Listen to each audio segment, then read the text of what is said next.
प्रधानमंत्री नरेंद्र मोदी ने तीनों कृषि कानूनों को वापस लेने का ऐलान कर खास तौर से पंजाब में कांग्रेस के लिए बड़ी मुसीबत खड़ी कर दी। चन्नी और सिद्धू के सिलसिलेवार पंगेबाजी और कैप्टन अमरिंदर सिंह के मोर्चे के बीच अब तक कांग्रेस किसान आंदोलन के सहारे बैठी थी कि उसका बेड़ा इसी से पार हो जाएगा। इसी वजह से चन्नी सरकार ने लाल किले के आरोपियों को 2-2 लाख का मुआवजा देने का भी ऐलान किया था। लेकिन पीएम मोदी के इस नए दांव से कांग्रेस के सारे किए कराए पर पानी फिर गया। माना जा रहा है कि अब पंजाब में किसानों की नाराजगी झेल रही बीजेपी के लिए चुनावी समीकरणों में बदलाव हो सकते हैं। ऐसे में पंजाब में नए नए प्रयोग करके अपनी पकड़ बनाए रखने की कोशिश में जुटी कांग्रेस की टेंशन एक बार फिर बढ़ गई है।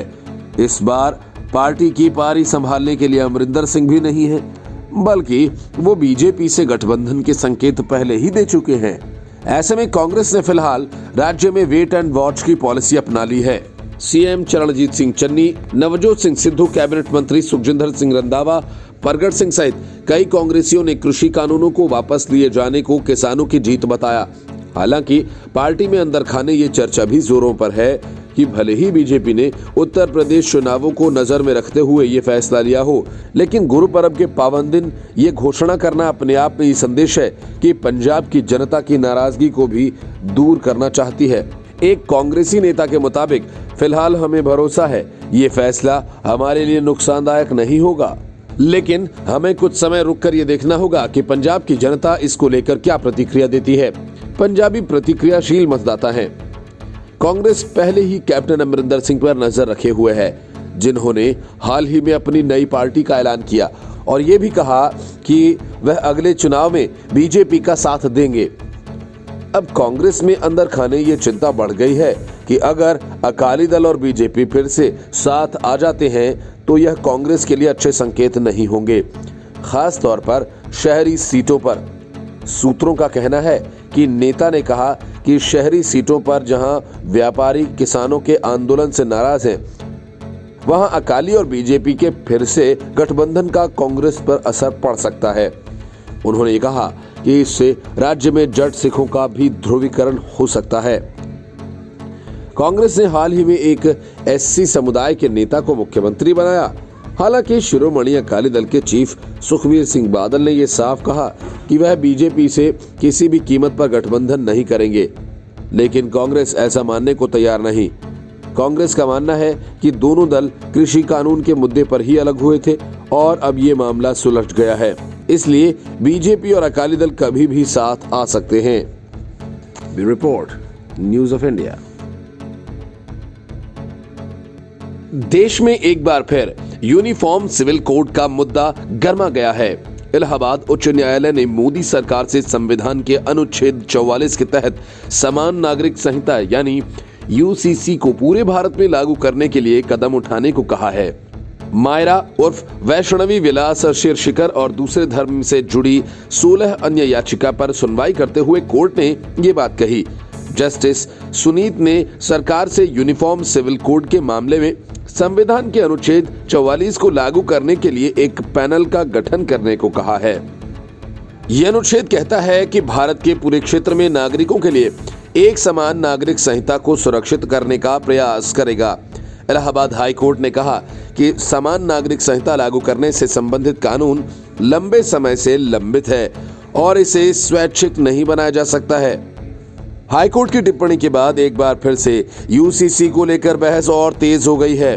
बीजेपी समान नागरिक संहिता के समर्थन में रही है, लेकिन दुर्भाग्य से मुस्लिम तुष्टीकरण के लिए कांग्रेस और अन्य दलों ने हमेशा यूसीसी का विरोध किया है। कोर्ट के मुताबिक बाबा साहेब भीमराव अंबेडकर ने कहा था कि समान नागरिक संहिता को विशुद्ध रूप से स्वैच्छिक नहीं बनाया जा सकता है। उन्होंने उस दौरान भी अल्पसंख्यक समुदाय के डर और आशंकाओं को देखते हुए ये बात कही थी। कोर्ट ने आगे कहा कि इस मामले पर अनावश्यक रियायतें देकर कोई भी समुदाय बिल्ली के गले में घंटी को बजाने की हिम्मत नहीं करेगा। ये देश की जरूरत है और ये सरकार की जिम्मेदारी है कि वो नागरिकों के लिए यूसीसी को लागू करे और उसके पास इसके लिए विधायी क्षमता है। उच्च न्यायालय ने हिंदू परिवार संहिता की सराहना करते हुए कहा कि ये एक समान नागरिक संहिता के रूप में कार्य करता है और नागरिकों को एक संयुक्त हिंदू नागरिक के रूप में एकीकृत करता है। दिल्ली हाई कोर्ट ने भी देश में समान नागरिक संहिता लागू करने के लिए सरकार से कहा था। दिल्ली हाई कोर्ट की जस्टिस प्रतिभा एम सिंह ने टिप्पणी की थी कि समान नागरिक संहिता लागू होने से समाज में होने वाले झगड़ों और विरोधाभासों में कमी आएगी, जो अलग अलग पर्सनल लॉ के कारण उत्पन्न होते हैं। 2019 में सर्वोच्च न्यायालय ने देश में समान नागरिक संहिता लागू नहीं किए जाने पर नाराजगी जताई थी। शीर्ष अदालत ने सरकारों को गोवा से सीखने की सलाह देते हुए कहा था कि वहां पर यूनिफॉर्म सिविल कोड लागू है। जस्टिस दीपक गुप्ता और जस्टिस अनिरुद्ध बोस की पीठ ने कहा कि गोवा में कुछ बदलावों के साथ पुर्तगाली सिविल कोड ही लागू है। गोवा के स्थानीय निवासी किसी भी अन्य राज्य में बसे हों तब भी वो इसके दायरे में आते हैं। कोर्ट ने कहा कि गोवा का मुस्लिम नागरिक एक से ज्यादा निकाह नहीं कर सकता और न ही मौखिक तलाक ही दे सकता है, लेकिन देश के अन्य हिस्सों में वे अपने पर्सनल लॉ से चलते हैं। Bureau report, news of India. Pakistani general Bajwa को गले लगाने वाले नवजोत सिंह सिद्धू एक बार फिर करतारपुर साहिब गुरुद्वारा के दर्शन करने गए। इमरान खान के खास सिद्धू पर पाकिस्तान में फूल बरसाकर स्वागत किया गया। गदगद सिद्धू ने इमरान खान को अपना बड़ा भाई बताया और कहा कि वह उनके बड़े भाई हैं और उन्हें इमरान खान से बहुत प्यार मिला है। वीडियो में करतारपुर पहुंचे सिद्धू पर पाकिस्तानी अधिकारियों ने फूल बरसाए। करतारपुर के सीईओ ने सिद्धू का स्वागत करते हुए उन्हें फूलों की माला पहनाई। उन्होंने कहा, मैं प्रधानमंत्री इमरान खान की ओर से आपका स्वागत करता हूं। इस पर सिद्धू ने कहा कि मैं आपका बहुत आभारी हूं। इमरान खान मेरा बड़ा भाई है, उसने मुझे बहुत प्यार दिया है। पूर्व पाकिस्तान में भले ही सिद्धू पर फूल बरसे, लेकिन पंजाब में उन पर सियासी शूल बरसेंगे, इतना तो तय है। सिद्धू पर इमरान खान और जनरल बाजवा के साथ रिश्तों को लेकर कैप्टन अमरिंदर सिंह पहले भी काफी हमले कर चुके हैं। कैप्टन ने तो सिद्धू को पंजाब के लिए बेहद खतरनाक तक बता दिया था और उनका जमकर विरोध भी किया था। चुनावी मौसम में एक बार फिर इमरान खान और सिद्धू की दोस्ती पर तीखी बहस शुरू हो सकती है। सिद्धू पहले भी पाकिस्तान जाकर विवादों में घिर चुके हैं। पाकिस्तानी सेना प्रमुख जनरल बाजवा को गले लगाने के चलते उन्हें कड़ी आलोचना का सामना करना पड़ा था। 2018 में सिद्धू इस्लामाबाद में पाकिस्तान के प्रधानमंत्री इमरान खान के शपथ ग्रहण समारोह में शामिल हुए थे। समारोह के दौरान सिद्धू पाकिस्तान के सेना प्रमुख जनरल कमर जावेद बाजवा से गले मिलते नजर आए थे। सिद्धू संग बाजवा की इस तस्वीर के चलते उन्हें देश में आक्रोश का सामना करना पड़ा था। यही नहीं, समारोह के दौरान सिद्धू को पाक अधिकृत कश्मीर के राष्ट्रपति मसूद खान के पास भी बिठाया गया था। पाकिस्तान दौरे पर सिद्धू ने कहा था कि वह दिलों को जोड़ने के लिए आए हैं। लाहौर में सिद्धू ने कहा था कि मैं अपने मित्र के आमंत्रण पर पाकिस्तान आया हूँ, ये बहुत ही खास क्षण है। उन्होंने कहा कि खिलाड़ी और कलाकार दूरियां मिटा देते हैं। यहाँ पाकिस्तानी लोगों के लिए प्यार का संदेश लेकर आया हूँ। सिद्धू ने हिंदुस्तान जीवे पाकिस्तान जीवे का नारा भी लगाया था। Bureau report, news of India. Sonia Gandhi PM Modi को चिट्ठियां लिखती हैं, सो प्रियंका वाड्रा ने भी लिखी। लेकिन सोनिया और प्रियंका वाड्रा की तरह अब वरुण गांधी को भी पीएम मोदी को पत्र लिखने का शौक चढ़ा है, इसीलिए उन्होंने फिर एक चिट्ठी लिख मारी। लेकिन यह संयोग है या कुछ और? वरुण और वाड्रा की चिट्ठी में एक नहीं कई बातें एक ही जैसी हैं। वजह भी है कि दोनों ही पीएम मोदी से बेहद फुके हुए हैं। एक की पार्टी रसातल में है और दूसरा बीजेपी में होते हुए भी किनारे लगा है। दोनों तकलीफ में है। प्रियंका वाड्रा ने अजय मिश्रा टोनी को बर्खास्त करने की मांग की। यही बात वरुण गांधी ने भी लिखी। दोनों की चिट्ठियों में किसान आंदोलन, न्याय, मुआवजा जैसी कई बातें समान हैं। प्रियंका वाड्रा आंदोलन के दौरान स्वाभाविक मौत मरे किसानों को शहीद बताकर उनका हिसाब चुकता करना चाहती हैं, तो वरुण गांधी उन 700 लोगों के परिवारों को 1-1 करोड़ का मुआवजा देने की मांग करते हैं। वरुण गांधी असल में बीजेपी के साथ सांप सीढ़ी का खेल कर रहे हैं। इसीलिए एक तरफ चर्चा उनके टीएमसी में शामिल होने की होती है, तो दूसरी तरफ वे प्रियंका वाड्रा के सुर में सुर मिलाते हैं। सांसद वरुण गांधी के तृणमूल कांग्रेस में शामिल होने की संभावना जताई जा रही है। अगले हफ्ते ममता बनर्जी के दिल्ली दौरे के दौरान बात आगे बढ़ सकती है। सूत्रों का कहना है कि बीएसपी सांसद दानिश अली भी टीएमसी का दामन थाम सकते हैं। टीएमसी एक वरिष्ठ नेता के मुताबिक अब वह भाजपा छोड़ने पर विचार कर रहे हैं। ऐसे में उन्हें एक नया राजनीतिक मंच की जरूरत होगी। कांग्रेस में जाना उनके लिए मुमकिन नहीं लग रहा। ऐसे में वह टीएमसी के संपर्क में है। वरुण गांधी ने हाल ही में लखीमपुर हिंसा की निंदा की थी। महात्मा गांधी की जयंती पर नाथूराम गोडसे के खिलाफ भी मुखर हुए थे। तृणमूल कांग्रेस त्रिपुरा और गोवा के बाद 3 और राज्यों उत्तर प्रदेश, असम और मणिपुर में अपने सांगठनिक विस्तार की तैयारी कर रही है। इस विस्तार से ममता बनर्जी दूसरी पार्टी के नेताओं को जैसे तैसे अपने साथ जोड़कर आगे बढ़ना चाह रही हैं। गोवा के पूर्व मुख्यमंत्री लुई जिन्हो फ्लोरियो ने 29 सितंबर को कोलकाता आकर अपने समर्थक नेताओं के साथ टीएमसी का दामन थामा था। उन्हें टीएमसी का राष्ट्रीय उपाध्यक्ष नियुक्त किया गया है। राजेश पति त्रिपाठी और उनके बेटे ललितेश पति त्रिपाठी तृणमूल में शामिल हुए। फिल्म अभिनेत्री नफीसा अली, टेनिस स्टार लिएंडर पेस ममता के गोवा दौरे के दौरान टीएमसी में शामिल हुए थे। अब वरुण गांधी लाइन में लगे हुए हैं। Bureau report, news of India. तीनों कृषि कानूनों को वापस लेने के ऐलान के बाद अब पंजाब की सियासी तस्वीर तेजी से बदलने लगी है। कांग्रेस, अकाली दल और आम आदमी पार्टी भले ही कितना दावा कर लें, लेकिन पंजाब में ये माना जा रहा है कि इन कानूनों की वापसी के लिए सबसे ज्यादा प्रयास कैप्टन अमरिंदर सिंह ने ही किया था, क्योंकि वही सीएम पद से इस्तीफा देने के बाद अमित शाह और पीएम मोदी से भी मिले थे और कानून वापसी पर बात की थी। इन कानूनों की वजह से ही अकाली दल और बीजेपी का गठबंधन टूट गया था। अकाली दल इन बिलों के खिलाफ था और इसके विरोध में ही पार्टी ने केंद्र की एनडीए सरकार से अपना समर्थन वापस ले लिया था, लेकिन केंद्र ने संसद में इन बिलों को पास करा लिया।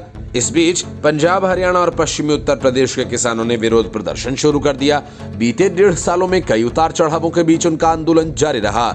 इन कानूनों का सबसे ज्यादा विरोध पंजाब के किसान कर रहे थे। इन किसानों के बीच ज्यादा से ज्यादा पैठ बढ़ाने के लिए कांग्रेस, अकाली और आम आदमी पार्टी सबसे ज्यादा कोशिश कर रही थी, लेकिन चुनावी रणनीति के नजरिए से देखें तो कांग्रेस, जहां कैप्टन अमरिंदर सिंह के पार्टी छोड़ने के बाद से नवजोत सिंह सिद्धू और सीएम चरणजीत सिंह चन्नी के झगड़े में उलझ कर रह गई है, तो अकाली दल को आम आदमी पार्टी कड़ी टक्कर दे रही है। लेकिन कोई बड़ा चेहरा न होने की वजह से केजरीवाल की पार्टी की चुनौती एक सीमा के बाद कमजोर नजर आती है। इस बीच कैप्टन अमरिंदर सिंह ने भी नई पार्टी का ऐलान कर दिया और उनका इरादा साफ है कि किसी भी कीमत में अब राज्य में कांग्रेस की सरकार न बनने पाए। वहीं जब उनसे पीएम मोदी के इस फैसले के बारे में पूछा गया तो उन्होंने कहा कि विपक्ष तो क्रेडिट लेने की कोशिश करेगा ही। उन्होंने कहा कि हर राज्य की किसानी अलग अलग है। पंजाब के किसान इन कानूनों से ज्यादा प्रभावित थे। इसके साथ ही पंजाब के पूर्व सीएम ने कहा कि पीएम मोदी ने माफी मांगकर बड़ा दिल दिखाया है। किसानों के संघर्ष की जीत हुई है। कृषि कानूनों की वापसी के ऐलान का पंजाब की राजनीति पर क्या असर होगा, इससे माना जा रहा है कि कृषि कानून वापस लेने की मुहिम के पीछे कैप्टन अमरिंदर सिंह का बड़ा हाथ है और अब उनकी राजनीति और आगे बढ़ेगी। पंजाब बीजेपी प्रभारी और केंद्रीय मंत्री गजेंद्र सिंह शेखावत ने इसी हफ्ते कहा कि बीजेपी राज्य की सभी सीटों पर अब चुनाव लड़ेगी, तो इस पर सबको हैरत हुई थी। इस बीच कैप्टन अमरिंदर सिंह ने भी पूरे राज्य में अपनी पार्टी के लिए सदस्यता अभियान शुरू कर दिया है, तो इसका मतलब साफ है कि ये दोनों मिलकर चुनाव लड़ने की ओर बढ़ रहे हैं। Report, news of India. PM Modi ने कृषि कानून वापस लिए, इस बात की कल्पना न तो विपक्ष ने की थी और न ही आंदोलनकारियों ने। इसलिए मोदी अहंकारी हैं, तानाशाह हैं और ऐसा न जाने क्या क्या कहा गया। लेकिन पीएम मोदी के फैसले से आंदोलन में 700 किसानों की मौत पर राजनीति चमकाने की तैयारी कर रहा विपक्ष नरेंद्र मोदी के फैसले से बुरी तरह हिल चुका है।